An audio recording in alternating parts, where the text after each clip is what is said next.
Takk fyrir, velkomin öll og bara gott að sjá ykkur. Ég var að segja við samstarfskonu mína hérna í morgun að ég hef eins og mörg ykkur vitið talað opinberlega oft áður fyrir framan hópa fólki, jafnvel á öðrum tungumálum, en ég hef bara sjaldan eða aldrei verið jafn stressuð og ég akkurat núna. Hvað svo sem það þýðir, en mér langaði aðeins bara að segja ykkur frá, ég gerði smá könnun, skulum við segja, hún var ekki mjög vísindaleg, en að enga síður þá kafaði ég svolítið í svona birtingar myndir frístundaheimila á landsvísu. Og erindið heitir lögbundin leyniþjónusta. Kobbi vildi ekki hafa leyniþjónustu í gæsalöppum í titlinum þegar hann sendi hann út af því honum fannst það svo ljótt, en að sjálfsögðu á þetta að vera svona í gæsalöppum. Þetta nú svona, en það var djúpt á henni, þjónustunni, skulum við segja. En allavega þá langaði mig að bara rétt að ítreka það að þegar talað mikilvæga fullorðna í lífi barna og ungmenna, þá náttúrulega finnst mér, og ég bara, ég ekki sannfærð, ég bara veit að þar eru tómstundaráðgjafar og frístundaleiðbeinendur svo mikilvægar persónur. Og ég dáist að ykkur alla daga sem vinnið á vettvangi vegna þess að þið eru bara í lykilhlutverki í lífi barna og ungmenna. Og það skiptir mjög miklu máli. Og mér langaði bara svona aðeins að bara varpa upp svona nokkrum tilvitnunum sem styður þessar rannsóknir sem hafa bendað til þess að til dæmis að nám í félags- og tilfinningafærni fer fram í óformlegum aðstöðum með mikilvæg þáttur í starfsemi frístundaheimilana, og nú ég alls ekki að segja að frístundaheimili sé bara það eina rétta. Ég vil sjá að þetta allt saman styðji við hvort annað. Frístundaheimili styðji við skólastarf, skólastarf styðji við frístundaheimili. Nú lögin orðin 10 ára gömul og þess vegna langaði mig að taka þetta upp í dag. Lögin eru 10 ára gömul, frístundaheimilin eins og við þekkjum þau í dag eru 25 ára. Wow. Ef mér telst rétt að byrja sem tilraunaverkefni í Breiðholti árið 2000, þið leiðréttið mig ef einhver, er þetta ekki bara hárrétt hjá mér? Eygló setur 2 putta á loft, hún tók þátt í því og Soffía kinka kolli. Þannig að það eru 25 ár síðan. Tómstundaheimili ársíðan. Já, en það sem við köllum frístundaheimili eru 25 ára og þessa mundir, og lögin, breytingin á lögunum þar sem það hreinlega lögfest að frístundaheimili að öllum börnum í yngri árgöngum grunnskóla skal gefin kostur á þjónustu frístundaheimila er 10 ára. Og hvað hefur gerst á þessum 10 árum? Hvað hefur breyst? Hvernig hefur okkur vegnað? Ég veit ekki hvort að ég er endilega besta manneskjan til að leggja dóm á það, en mér finnst okkur ganga vel með fagfrí í broddi fylkingar. Takk fyrir þitt góða innlegg, Gísli. Í framhaldi af tilkomu lagana þá voru sett fram þessi markmið og hlutverk frístundaheimila var skilgreint. Það er búið að skilgreina það á hendi ráðuneytisins, það er búið að skilgreina það í lögum. Og það sem ég að kynna í dag, það er svona viðleitni til að átta mig á hvernig og hvort hefur verið unnið með þessi markmið. Það var gefið út sjálfsmatstæki, það var gefið út þemahefti, frístundaheimili, leik og nám og forsendur barna. Og kemur svo sannarlega fram að meginhlutverk frístundaheimila fyrir 69 ára börn er að bjóða þeim innihaldsríkt frístund- og tómstundastarf í barnvænu og skapandi umhverfi þar sem starfshættir einkennast af frjálsum leik og vali. Það sem ég gerði var hreinlega að ég fór og kafaði í sveitafélögin, og á landinu eru 62 sveitafélög og ég heimsótti heimasíður hjá 41 sveitafélagi. Fjölmennasta sveitafélagið var með 22.000 íbúa, fámennasta sveitafélagið með 219 íbúa af þeim sem ég heimsótti. Á landinu eru 174 grunnskólar samkvæmt mínum upplýsingum og ég skoðaði 71 grunnskóla á landsvísu.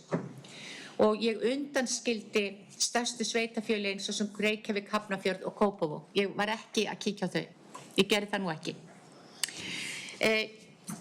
Allavega þá svona meirum tölur.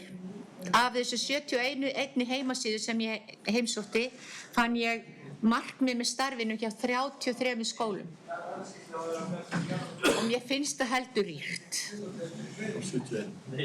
af 71. Mér finnst það heldur ríkt að þetta sé svona sýnileg markmið með starfinu, einhver hafi sett sér markmið með starfinu og það sé sýnileg hjá það bil, já, helmingi. Tæplega helmingi meira að segja.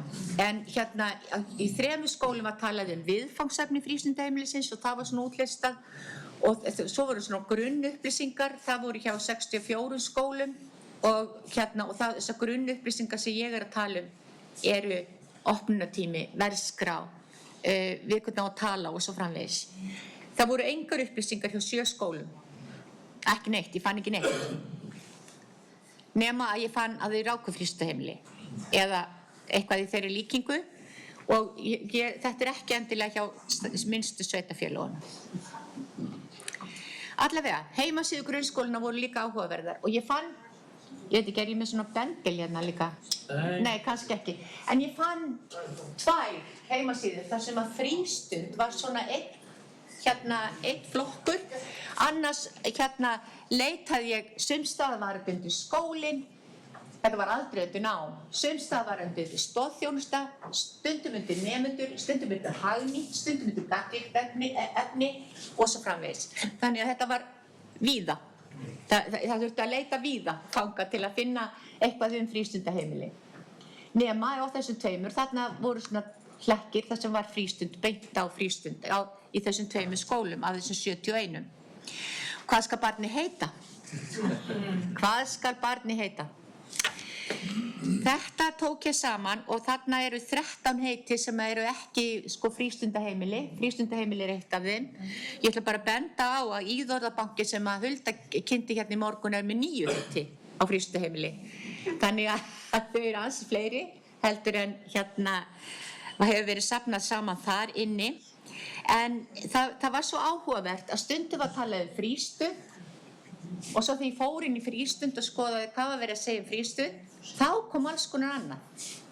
Eins og skólasel og frístundavistun og heilstaskóli og skólaskjól og allt mögulegt.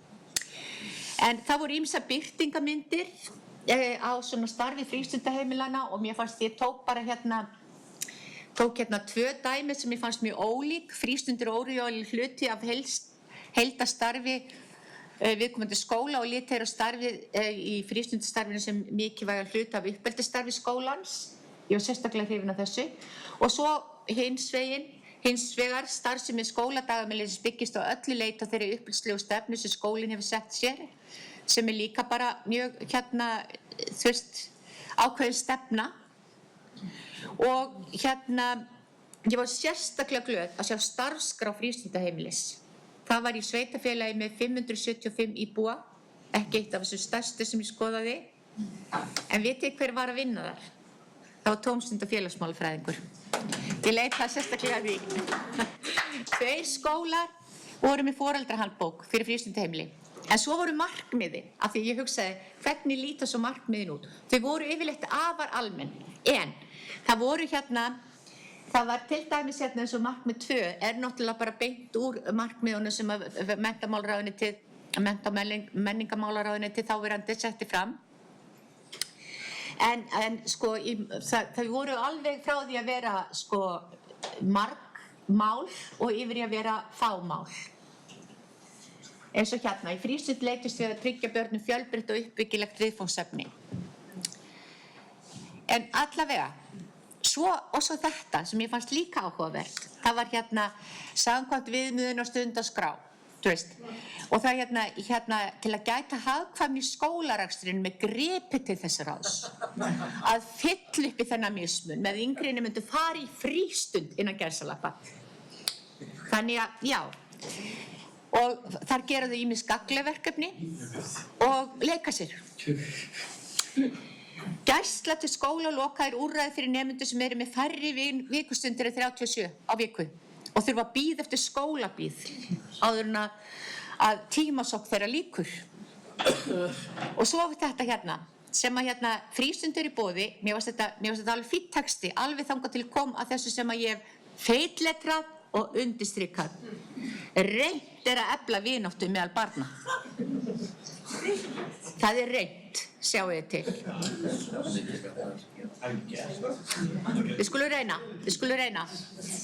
Allavega, sko, ég ætla á engan hátt með þessum orðum mínum að leggja mat á það starf sem fer fram hérna landið og miðin. Ég held að bara flesti séu að gera bara mjög gott starf. Ég bara að skoða hvernig þetta birtist, en það segir kannski svolítið orðræðina eða birtingamyndina hvaða vægi þetta starf hefur. Ég veit það ekki, ég get ekkert fullyrt það, en það má svo sem leiða til líkum.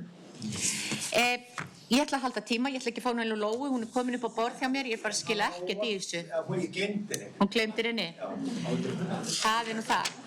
Sko, ég ætla að ljúka máli mínu með því að mér hefur alltaf verið saman hvaðan gott kemur, en mér finnst frístundastarf gífurlega mikilvægt og þess vegna ég að vinna það sem ég að vinna, en ég ætla að misnota aðstöðu mína og sýningu mynd af barnabörnunum mínum sem búa öll á Íslandi, eiga íslenska foreldra, njóta allra forréttinda og gæða sem því fylgir að vera íslenskur ríkisborgari og barn á þessu landi. Og það er skylda okkar að koma þeim til manns. Og ég tek mína skyldu svo alvarlega, ég rófubeinsbrotin eftir rennibrautaferð með þeim yngstu, bara svo því sé til haga haldið. En ég það ótrúlegur fjöldi starfsmanna á landsvísu og ótrúlegur fjöldi barna og einhvern veginn, mér finnst alveg rosalega mikilvægt að við hlúum að þessu starfi, en ég vil samt ég fullviss að flestir að gera sitt besta fyrir börnin í landinu og með tilkomu farsældarlaganna hefur verið skert á þessu mikilvægi samvinnu á milli fagaðila og mér finnst að og mér langar bara að misnota aðstöðu mína og fordæma. Ég ætla að taka svo stórt upp í mig, fordæma framkomu okkur sem þjóðar gagnvart þeim börnum sem eru á flótta og eða bíða hælis. Og við þurfum að hlúa að og taka höndum saman og hlúa að öllum börnum á Íslandi. Takk fyrir mig.